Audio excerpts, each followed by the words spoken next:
Hey, it's Amy Shaw here. I guess I'm on a roll and making videos. I'm stuck here in my car today, so got a lot of stuff on my mind. I must just be chatty Cathy today. One of the things that is on my mind today, which isn't actually on my list of videos that I need to make, but it's on my mind today, is this question of who is the ideal shamanic candidate. And I thought it would be interesting to just sort of cathart and let what comes out from my point of view, from my side of the equation, what the ideal client looks like.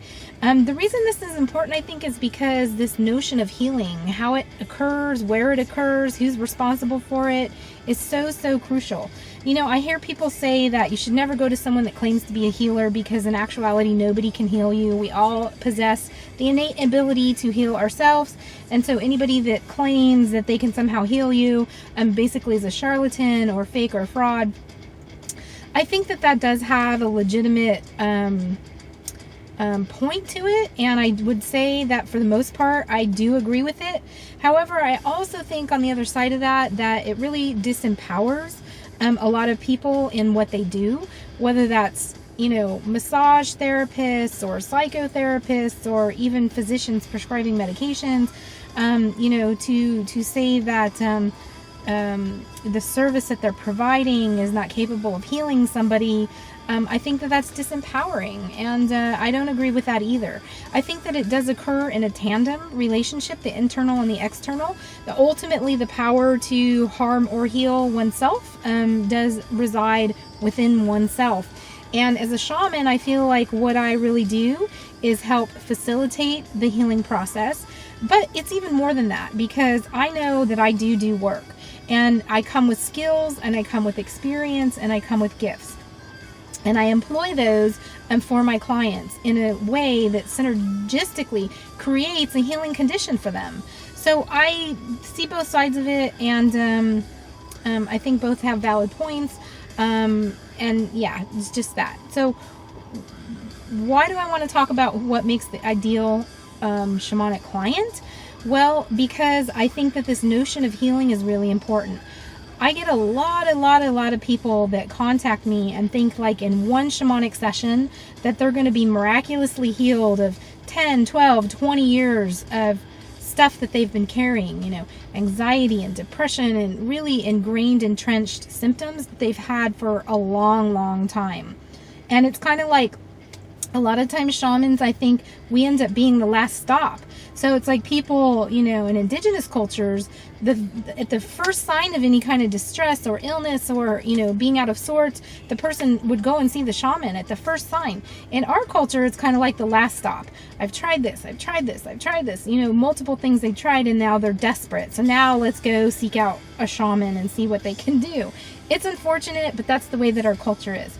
So I mean, we have a tough task, because we're getting the people that have failed in every other sort of modality a lot of the times. And they've had years and years of building up and getting entrenched in this pattern, in these thought forms. And so when they come to us, a lot of times we have our work cut out for us. And I can't tell you how many times, you know, people will come to me with this expectation that I'm going to miraculously and completely heal them of all their depression, all their anxiety that they've had for 20 years, and in one single hour session. And that's it. They're going to just be miraculously cured, and that's it. It's sort of this microwave culture that we live in, that, you know, things should come fast and easy. And I think that is just an unfortunate misunderstanding about what shamans are, how healing works, and it's an unrealistic expectation. So I usually try to tell people, you know, when they're first coming to me seeking my help, that here's I'll be honest, here's what I can do. I can't promise anything, and here's what I can do. And there's a possibility that this may require several sessions, and in my experience, it's much quicker and much more efficient than a psychotherapy, but I don't think that the psychotherapy model is that far off. You know, and it's really hard to, you know, get immediate miraculous results if you're going to a psychotherapist in 1 session or 2 sessions or even 3 or 4, even 6 sessions. I would even say 6 months of weekly sessions. You're not probably going to see a really huge, significant shift if you've been dealing with symptoms for, you know, a very long time. So, you know, certainly in shamanic practice, I would say in 6 months of sessions, you're probably, you're probably really standing tall and awesome and totally in your power, and, you know, you've retrieved all aspects of your soul. I really firmly believe that even the most traumatized person could probably achieve that in 6 months of steady shamanic work. But to think that you're going to do it in 1 session is just not, it's not realistic. So for me, I would say my ideal shamanic client, if there is such a thing, because I'm open to everybody for the most part. I mean, there's times where, you know, there's not resonance there, or what you're expecting me to do, I can't realistically do. And you know, you might not like my answer about it, or, you know, for whatever reason, we can't work together. But if I had to say my ideal client, the one that I prefer is the client that I can be realistic to, and that they understand that, and that they do understand that it's a process, and they have to do some work too. I can't carry the whole load of healing somebody, so to speak, and them not do anything. You know, there's the in-between time of sessions where there has to be work occurring. You know, this is one of the reasons I am Reiki attuned, and I think I've talked about it before in videos. It's not a modality that resonates with me very much, and it is one of the reasons that I don't resonate with Reiki, is because you can, you know, our chakras are constantly in a state of flux. We're energetic beings, and so energy isn't stagnant. It's constantly moving, it's flowing. And so our chakras are constantly moving and flowing, opening and shutting and opening and shutting as we're interacting with our external environment, as things are happening, you know, within our own bodies. And so if you go to a Reiki practitioner, at that moment in time, you're really just capturing a moment in time. So the Reiki practitioner can go through and like open all the chakras and get a nice clean, you know, flow of energy and clear the energy field, even in somebody that has significant trauma. But it's so momentarily. It's so momentary. The second that that person leaves that Reiki table and gets in their car and gets cut off by, you know, some jerk driver, or honked at or flipped off or whatever happens, all those chakras that you just spent all that time opening go whoop. I mean, it's that, you know, reactive. And when you have somebody that has really long standing patterns, again, 10, 20 years, maybe even childhood trauma that it, you know, they shut down their root chakra, you know, say at 5 years old, and they've spent their whole life with that root chakra shut down. I mean, I can energetically sort of open up, you know, that chakra, but because this is a long-standing pattern, the period of time that chakra is going to remain open is going to be very, very small, because its normal state of what it's used to being, the comfortable position, is a closed position. So it's going to go right back to that. And it's why personally I find Reiki not as effective for the long term and the deep soulful healing that needs to occur. It just sort of takes the snapshot in time of the energetic body, the energetic pattern. And you know, it's useful. It's definitely a useful tool, but as a single modality, I don't find that it's effective in the long term. Now, I've personally gone through Reiki sessions, and I can attest that it's a fabulous experience. I love it. It's very relaxing, and I like it. So I'm not discouraging anybody from doing it, but I would equate it almost, you know, and please don't get offended if you're a Reiki practitioner, or you know, go and have Reiki treatments. Don't get offended by me saying this, but it's almost like a spa-like experience, and there's healing in that. There's no doubt there's healing in that. The same thing going to get massage. There's healing to be had in that. So I'm not trying to belittle it, or, you know, say that what I do is better. It's a different path. But what I'm saying is, shamanic work is a much more soul level work. It's a deeper work. And although Reiki can get deep in clearing out, stuff that's deep, once again, even, as with shamanism, with Reiki, if you're really trying to use that as your path to heal, say, from like trauma, central nervous system trauma that you're carrying, you're going to have to go through multiple sessions. Even the most attuned Reiki master that's been doing it for 20 years is not going to be able to clear severe childhood trauma that you've been carrying in your nervous system for the last 20 years in one session. It's just not going to happen. So to me, I would say the ideal candidate for shamanic services is somebody that's realistic about that I can be frank and upfront and realistic with them about what I do, what the expectations are, that they also understand that it's highly dependent on the spirits and the support that the spirits provide. Somebody can contact me and say, I want a soul retrieval. That might not actually be what's needed or appropriate in the moment. I don't really know until I go into the spiritual realm and kind of do that assessment and see if that's what the spirits are supporting at the time. And sometimes they don't. I don't always know why. They don't always tell me, well, here's the reason why. Sometimes it's just a no, not right now.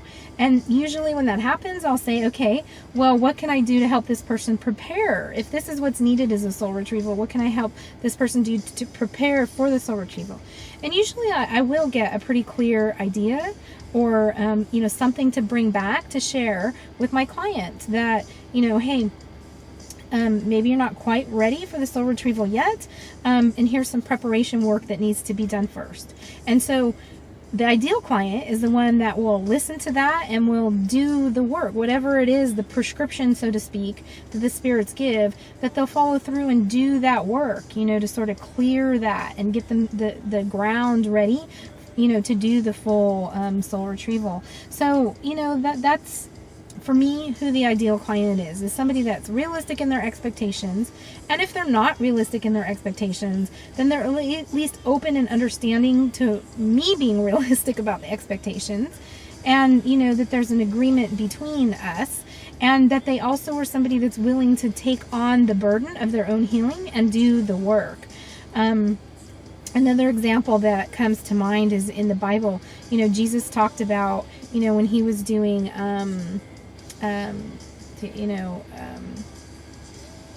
when he was doing exorcism, of the demonic spirits from people, and he was saying, like, what happens if the spirit an evil spirit comes out of a man, and then it comes back and sees the house swept clean but unoccupied, it brings with it 7 more spirits to fill the house back up.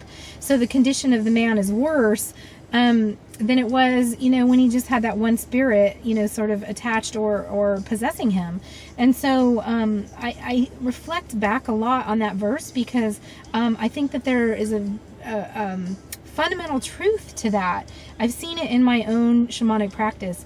If a lot of people come to me with that, they have attachments. They'll tell me I have entity attachments, or I have demonic attachments, or something like this going on, something that they're perceiving is that. And sometimes it's not even that. I know I've talked about this before too. Sometimes it's not that. Sometimes they're projected thought forms, and there's all kinds of different things. I mean, the more I'm in practice, the more I learn. And see, that's the thing about shamanism too, just to divert for a minute, is that some people will say you shouldn't call yourself a shaman, you should just call yourself a shamanic practitioner.